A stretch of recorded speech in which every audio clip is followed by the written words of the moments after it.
తల్లికి కొడుకు మీద ప్రేమ, కొడుకుకి తల్లి మీద ప్రేమ, తండ్రికి భార్య మీద ప్రేమ, భార్యకి భర్త మీద, భర్తకి భార్య మీద, ఇలా రకరకాల ప్రేమానురాగాలతో గడిపిన ఈ జీవితంలో వీటన్నింటినీ వదులుకుని ఆ అనుబంధాలని నిర్మూలించి ముక్తిని పొందడం ఎలా? కష్టమే. అలా వదులుకోలేకపోతే, అంటే జ్ఞాన వైరాగ్యం గనక కలుగకపోతే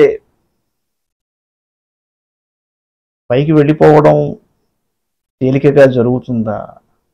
అదొక ప్రశ్న.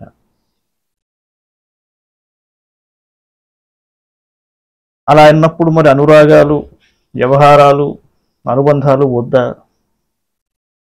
ప్రేమ అనే తత్వం వద్దా?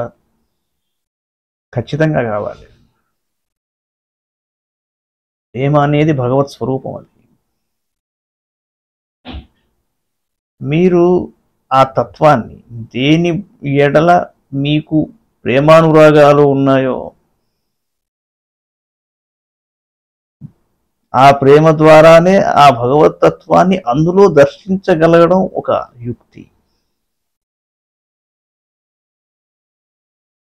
చాలా గట్టిగా మీరు ప్రేమించినప్పుడు మీరు మిగతావి ఎలా మర్చిపోతారో, భగవతత్వాన్ని అన్ని చోట్ల ధ్యానించగలిగినప్పుడు, చూడగలిగినప్పుడు మామూలుగా చర్మ చక్షువులకు కనిపించేవన్నీ ఇవి శాశ్వతం కావు అన్నది అర్థమైపోతుంది మీకు. అందులో ఉన్న పదార్థాన్ని దర్శించగలిగితే, భగవత్ స్వరూపంగా వాళ్ళని ధ్యానించగలిగితే అక్కడ విషయం మీకు గోచరం అవుతుంది. ఇది ప్రత్యేకంగా మన జీవన విధానాలలో ఎందుకు జ్ఞాన వైరాగ్యానికి ప్రాధాన్యత ఇచ్చారంటే, ఒక వయస్సు దాటిన తరువాత ఆ మార్గంలో సంచరించలేకపోతే సద్గతులు అంత తేలికగా ప్రాప్తించవు. ఇది ఇందులో ఉన్న రహస్యం. కళ్ళ ముందర అంతా సుందరంగా కనిపిస్తూనే ఉంటుంది. ఆ సౌందర్యం అనేది ఎక్కడుంది? ఏమంటాడు, ఆదిత్యుడిలోను చంద్రుల్లోను జగద్భాసయతేఖిలం తేజో విద్ధిమామకం అంటాడు. ఎక్కడెక్కడైతే ఆ తేజస్సు కనిపిస్తోందో, మీకు ఏ తేజస్సు ద్వారా అయితే సూర్యుడు మీకు వెలిగిపోతున్నాడో, చంద్రుడు మీకు అలా చల్లదనాన్ని ప్రసరిస్తున్నాడో, అగ్నిలో ఏదైతే తేజస్సు కనిపిస్తోందో అది నేను అని భావించడం ఇక్కడ ప్రధానం. భగవంతుడు అని భావించడం. అలాగే మనకు లభించిన ప్రతి సుందరమైన వస్తువులో భగవద్ దర్శనాన్ని చేయగలిగిన రోజు ఇది చాలా షార్ప్ ఎనాలిసిస్. ఆ వస్తువు పట్ల మీకు, ఆ స్వరూపం పట్ల మీకు అనుబంధం ఏర్పడుతోందా? అది సాపేక్షం.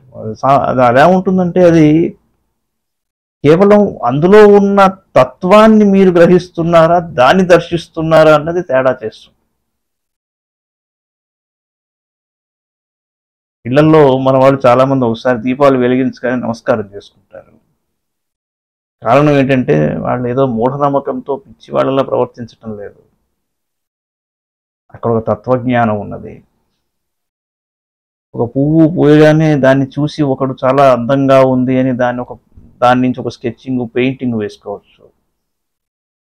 మరొకరు దాన్ని చూసి ఆహా భగవంతుడు లీల ఎంత గొప్పది అనుకోవచ్చు. ఎవరు నేర్పేరమ్మ ఈ కొమ్మకు అన్నట్టు కృష్ణశాస్త్రి గారు. మరొకరు కేవలం దాన్ని తీసుకుని వాసన చూసి పారేయచ్చు. అంటే అది ఎలా మీరు ఏ విధంగా దానిని చూస్తున్నారు అన్నది మీరు ఎంచుకునే పద్ధతిలో ఉంటుంది. ఎందుకు ఆ పద్ధతిని ఎంచుకుంటున్నారంటే, మీరు కొద్దిగా సమాలోచన చేసినప్పుడు అది మీకు అవగతం అవుతుంది. ఏది శాశ్వతమైన ఎంపిక? కపిల భగవానుడు ఆయన తల్లి అయిన దేవహూతికి చెప్పిన మాటలు ఒక్కసారి మనం గుర్తు చేసుకోవాలి. వ్యాసం వ్యాసకరం వందే మునిం నారాయణం స్వయం యతః ప్రాప్తకృపా లోకా లోకా ముక్తా కలేర్గ్రహాత్ యస్య తుండాచ్యుతశ్చూతో రాజతేయం రసాత్మకః తమచ్యుతకథా కుంజే సుకూజంతం శుకం భజే. శ్రీధరం శ్రీధరం వందే శ్రీధరైకపరాయణం. శ్రీధరం శ్రీధరం వందే శ్రీధరైకపరాయణం. యస్యైవ శ్రీప్రసాదేన శ్రీధరేయం కృతిః కృతా. రాధా భక్తిర్హరిర్జ్ఞానం తాభ్యాం యా చ సమన్వితా తాం శ్రీ భాగవతీం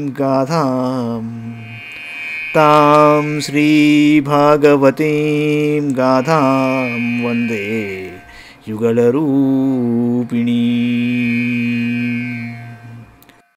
భాగవత మహాపురాణంలోని 3వ స్కంధంలో మనం చివరి అధ్యాయం 33వ అధ్యాయంలో ఉన్నాం.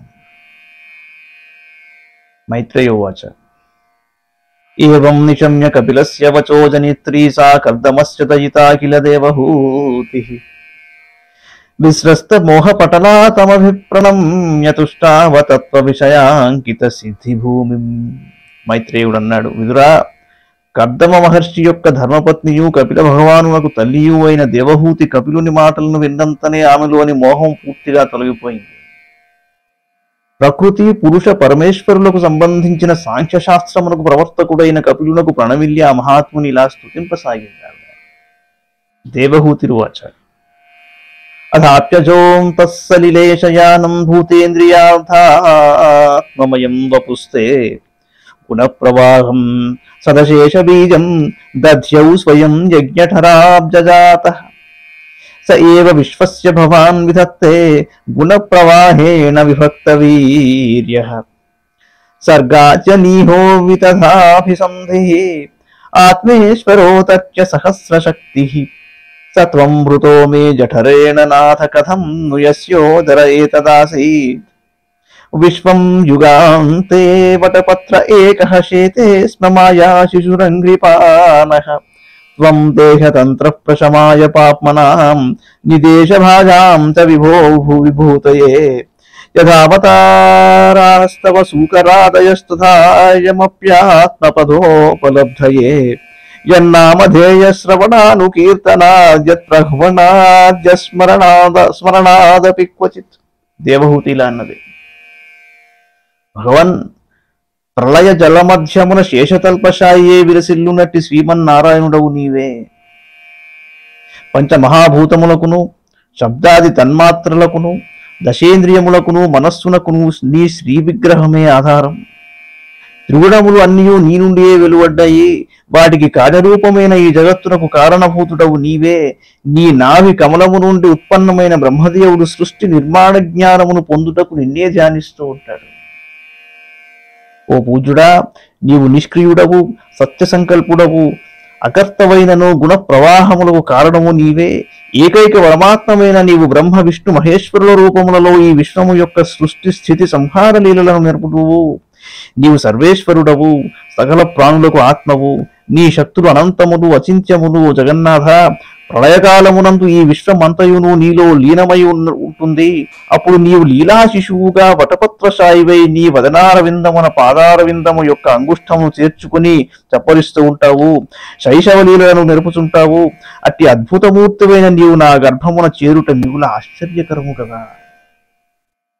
ఓ ప్రభు, నీవు పాపాత్ములను శిక్షించుటకును నీ ఆజ్ఞానువర్తులకు భక్తులకు అభ్యుదయములను ప్రసాదించుటకును స్వేచ్ఛగా దేహధారణ గావిస్తూ ఉంటావు. లోక కళ్యాణార్థము వరాహాది అవతారమును దాల్చిన రీతిగానే ఈ కపిలావతారమును కూడా మూర్ఛుడకు ఆత్మజ్ఞాన మార్గమును చూపుటకే స్వీకరించావు మహాత్మా. నీ దివ్య గుణ నామములను వినుట వలనను కీర్తించుట చేతను ఎప్పుడైనను నీ పాద పద్మములకు ప్రణమిల్లుట వలనను నిన్ను స్మరించుట వలనను శ్వాదోపి సజ్జ సవనాయ కల్పతే కుతః పునస్తే భగవన్ను దర్శనాత్.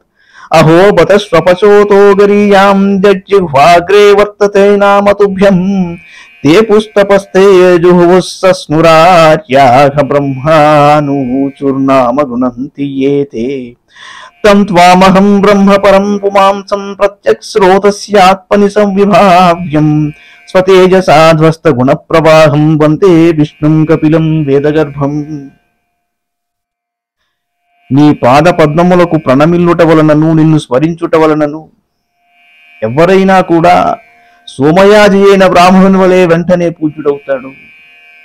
ఇంకా నిన్ను దర్శించు మానవుడు కృతార్థుడు అవుననుటలో ఆశ్చర్యమే ఉన్నదో మహానుభావ. నీ నామమును తన జిహ్వాగ్రమున భక్తితో నిలుపుకొనినచో ఎవరైనా సర్వశ్రేష్ఠుడవుతాడు. కేవలం నీ నామమును కీర్తించిన వారలు తపస్సులను, యజ్ఞములను, తీర్థస్నానములను, వేదాధ్యయనమును, సదాచారమును, ఇంతేగాక సర్వమును చేసిన వారులవుతారు. ఓ కపిలదేవా, నీవు పరమ పురుషుడవు. మనోవృత్తులను అంతర్ముఖమునర్చి అంతఃకరణమునందు ధ్యానింపదగిన వాడవు. నీవు నీ దివ్య తేజస్సు ద్వారా మాయాకార్యమైన త్రిగుణాత్మక ప్రవాహమును ఉపశమింపజేస్తావు. నీ ఉదరమునందే వేదతత్వములన్నీను నిహితములై ఉన్నాయి. వేయేల సాక్షాత్తు నీవు పరబ్రహ్మవు. కపిల మహర్షిగా అవతరించిన శ్రీ మహావిష్ణుడవైన నీకు నమస్కారము అన్నది. మైత్రేయోవాచ ఈడితో భగవానేవం కపిలాక్ష పరః పుమాన్ వాచా విక్లవయేత్యాహమాతరం మాతృవత్సల. మైత్రేయుడన్నాడు, ఓ విదురా, పరమ పురుషుడు పరాత్పరుడు అయిన పూజ్య కపిల భగవానుని దేవహూతి ఇలా ప్రస్తుతించింది. తరువాత మాతృభక్తి తత్పరుడైన కపిల భగవానుడు ప్రేమపూరిత గద్గదమైన వాక్కుతో తల్లితో ఇలా అన్నాడు. కపిలవాచ ఏమన్నాడయ్యా అంటే, మార్గేణానేన మాతస్తే సుసేవ్యో నోదితే సుసేవ్యే నోదితేన మే ఆస్థితేన పరాం కాష్టామచిరాదవరోచ్యసి శ్రద్ధస్వై తన్మతం మహ్యం దుష్టం యద్బ్రహ్మవాదిభిః येन మామభవం యాయా మృత్యుం వృక్షం చ తద్విదః. ఓ తల్లి, నేను చెప్పిన జ్ఞాన మార్గము సులభమైనది, ఆచరణ యోగ్యమైనది. దీనిని అవలంబించుట వల్ల నీవు పరమ పదమును శీఘ్రంగా పొందగలవు. నా ఈ ఉపదేశమును మనస్ఫూర్తిగా ఆచరించు. బ్రహ్మవాదులు ఈ మార్గమును అవలంబించి తరించారు. నీవును నా ద్వారా జన్మరహితుడనైన నన్ను పొందగలవు. ఈ మార్గముపై విశ్వాసమును ఉంచిన వారు జనన మరణ చక్రములో పరిభ్రమిస్తూ ఉంటారు. ఈ మార్గముపై విశ్వాసమును ఉంచని వారు జనన మరణ చక్రములో పరిభ్రమిస్తూ ఉంటారన్నాడు. మైత్రేయోవాచ ఇది ప్రదర్శ్య భగవాన్ సతీం తామహాత్మనో గతిం స్వమాత్రా బ్రహ్మవాదిన్యా కపిలో అనుమతో యయౌ సా చాభితనయోక్తేన యోగాదేశేన యోగయుక్ తస్మిన్నాశ్రమ ఆపీడే సరస్వత్యాః సమాహిత. మైత్రేయుడన్నాడు, విదురా, కపిల భగవానుడు ఈ విధంగా తన తల్లియకు దేవహూతికి ఆత్మజ్ఞానమును బోధించాడు. తరువాత ఆత్మతత్వజ్ఞానమును బాగుగా అవగతము చేసుకుని తన తల్లికడ అనుమతిని తీసుకుని అతడు అక్కడి నుంచి వెళ్ళిపోయాడు. తరువాత దేవహూతియు తన తనయుడైన కపిల మహర్షి చేసిన ఉపదేశమును అనుసరించి సరస్వతీ నదీ తీరమున గల తన ఆశ్రమమున యోగ సాధన చేసింది. ఆ ఆశ్రమం సరస్వతీ నదీ తీరమందు మకుటాయమానంగా వెలుగొందుచున్నది. యోగాభ్యాసము ద్వారా ఆమె సమాధి స్థితికి చేరింది. అభీష్ణావగాహ కపిశాం జటిలాన్ కుటిలాలకాన్ ఆత్మానం చోగ్ర తపసా బిభ్రతి చీరిణం కృశం ప్రజాపతేః కర్దమస్య తపో యోగ విజృంభితం స్వగార్హస్య మనౌ పౌమ్యం ప్రాచ్యం వైమానికైరపి పయఫేన నిభాష్యయాహదాంతా రుక్మ పరిచ్ఛదాః ఆసనాని చ హైమాని సుస్పర్శాస్తరణాని చ స్వచ్ఛ స్ఫటిక కుడ్యేషు మహామారకతేషు చ రత్న ప్రదీపా ఆభాం తిటరనా రత్న సంయుతాః గృహోద్యానం కుసుమితైః రమ్యం బహ్వమరద్రుమైః కూచద్విహంగమిథునం గాయన్ మత్తమధువ్రతం యత్ర ప్రవిష్టమాత్మానం విబుధానుచరా జగుః వాప్యాముత్పల గంధిన్యాం కర్దమేనోపలాలితం హిత్వా తదీప్సితతమప్యా ఖండలయోషితాం కించిచ్చకారవదనం పుత్ర విశ్లేషణాతురా వనం ప్రవ్రజితే పత్యావపత్య విరహాతురా జ్ఞాతతత్వాప్యభూన్నష్టే వత్సే గౌరివ వత్సల. త్రికాలము యందు స్నానమాచరించుట వలన ఆమె యొక్క ఉంగరాల ముంగురులు జడలుగట్టి బూడిద రంగుకు మారాయి. నారచీరలను ధరించిన ఆమె శరీరం ఉగ్రమైన తపస్సాధన వలన కృషించింది. కద్దము ప్రజాపతి యొక్క తపస్సుచే యోగబలముచే ప్రాప్తించిన నిరుపమానమైన గార్హస్థ్య సుఖమును త్యజించింది ఆవిడే. అట్టి అలౌకిక సుఖములకై దేవతలు కూడా తహతలాడుతూ ఉంటారు. కద్దమ మహర్షి యొక్క తపఃప్రభావమున లభించిన ఆ భవనమునందలి శయ్యలు పాలనురుగువలే స్వచ్ఛములై విలసిల్లుతున్నాయి. అందలి మంచములు దంతములతో నిర్మితములు, అతడి సువర్ణ పాత్రలు, బంగారు ఆసనములు, మిగుల మనోహరములు, కంబళ్ళు, పరుపులు సుఖస్పర్శను ఇచ్చుచు హాయిని కొలుపుచున్నాయి. ఆ భవనమునందలి గోడలు స్వచ్ఛమైన స్ఫటికములతో నిర్మింపబడి మరకతములతో చెక్కబడి ఉన్నాయి. ఆ గోడలపై లలనారత్న శిల్పములతో కూడిన రత్న దీపకాంతులు ప్రతిఫలిస్తున్నాయి. ఆ భవనమునకు సంబంధించిన ఉద్యానవనమునందు పెక్కు దివ్య వృక్షములు ఉన్నాయి. అవి అన్నీ బాగా వికసించి పువ్వులతో చూడ ముచ్చట గొల్పుచున్నాయి. ఆ వృక్షములపై గల పక్షుల జంట కిలకిలారావములు విలసంపుగానున్నాయి. పుష్పములపై వ్రాలియున్న గండు తుమ్మెదల ఝుంకారాములు అత్యంత మనోజ్ఞములు. ఆ గృహోద్యానవనమునందు ఒక సరోవరము ఉన్నది. అందరి కలువలు అన్నీయును పరిమళ భరితములు. దేవహూతి నిత్యము ఆ సరస్సు జలములలో స్నానములు ఆచరిస్తూ ఉండేది. అప్పుడు కర్దముడు ఆమెను లాలిస్తూ ఉండేవాడు. ఆ సమయమున కిన్నరాదులు ఆమె వైభవమును ప్రశంసిస్తూ ఉండేవారు. దేవతా స్త్రీలు కూడా ఆమెతో చేరి స్నానమునొచ్చుటకు ఉపలాట పడుతూ ఉండేవారు. అట్టి ఉద్యానవనమునందు ఆమె తన మమకారము త్యజించింది.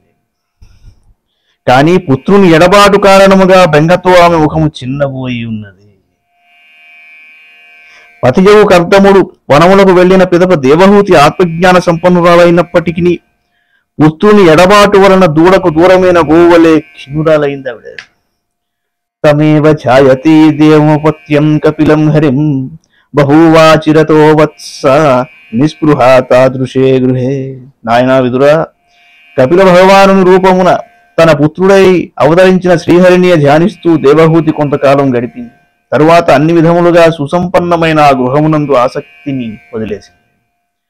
ధ్యాయతి భగవద్రూపం యథాహ ధ్యానగోచరం సుత ప్రసన్నవదనం సమస్త వ్యస్త చింతయా భక్తి ప్రవాహ యోగేన వైరాగ్యేణ బలీయసా యుక్తానుష్ఠాన జాతేన జ్ఞానేన బ్రహ్మహేతునా విశుద్ధేన తదాత్మానమాత్మనా విశ్వతో ముఖం స్వానుభూత్యాత్యో భూతమాయా గుణ విశేషణం. దేవహూతికి ఆమె కుమారుడైన కపిలుడు శ్రీమన్నారాయణుని యొక్క దివ్యమంగళ విగ్రహమును, ఆ దేవదేవుని ప్రత్యంగ వైభవములను వివరించి ఉన్నాడు. ఆయన తెలిపిన రీతిగానే దేవహూతి శ్రీహరి యొక్క ప్రసన్నమైన ముఖమును, సౌందర్య శోభితమైన సమగ్ర రూపమును, ప్రత్యంగమును ధ్యానింపడం మొదలుపెట్టింది. ఆ ధ్యాన ప్రభావమున ఆమె మనసు పూర్తిగా భగవంతునితో తాదాత్మ్యము చెందింది. అవిచ్ఛిన్న భక్తి యోగ ప్రభావమున ఆమెలో దృఢమైన వైరాగ్యము నిండిపోయింది. శాస్త్రోక్తమైన కర్మలను అనుష్ఠించుట వలన ఆమె భగవత్ సాక్షాత్కారమునకు హేతువైన బ్రహ్మజ్ఞానమును పొందింది.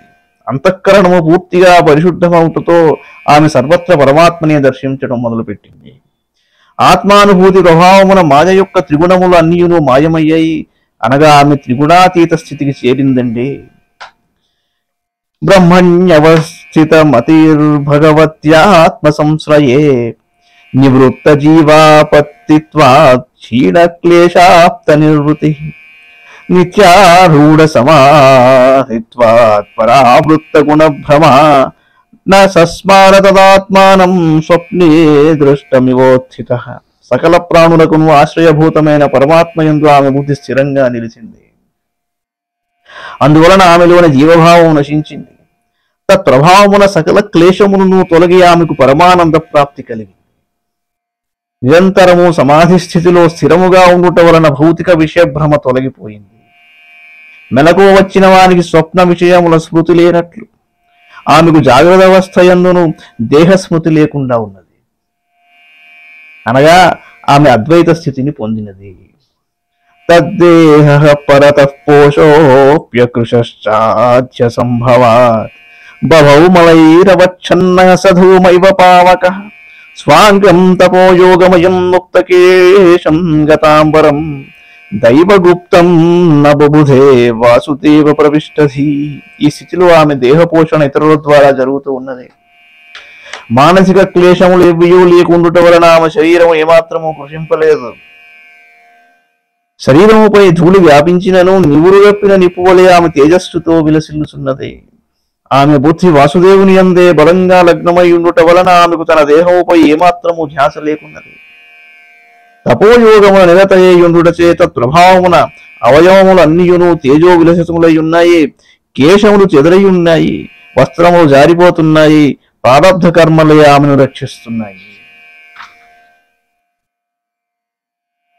ఏవం సా కపిలోక్తేన మార్గేణ చిరతః పరం ఆత్మానం బ్రహ్మ నిర్వాణం భగవంతమవాపః తద్వీరాసీత్ పుణ్యతమం క్షేత్రం త్రైలోక్య విశ్రుతం నామ్నా సిద్ధపదం యత్ర సా సంసిద్ధిముపేయుషి తస్యాస్తద్యోగ విధుతమాత్యం మత్యమభూత్సరిత్ శ్రోతసాం ప్రవరా సౌమ్య సిద్ధిదా సిద్ధసేవిత కపిలోపి మహాయోగి భగవాన్ పితురాశ్రమాత్ మాతరం సమనుజ్ఞాప్య ప్రాగుదీచీం దిశం యయౌ సిద్ధచారణ గంధర్వైర్మునిభిశ్చాప్సరోగణైః స్తూయమానః సముద్రేణ దత్తార్హణనికేతనః ఆస్తే యోగం సమాస్థాయ సాంఖ్యాచైర్యైరభిష్టుతః త్రయాణామపి లోకానాముపశాంత్యై సమాహితః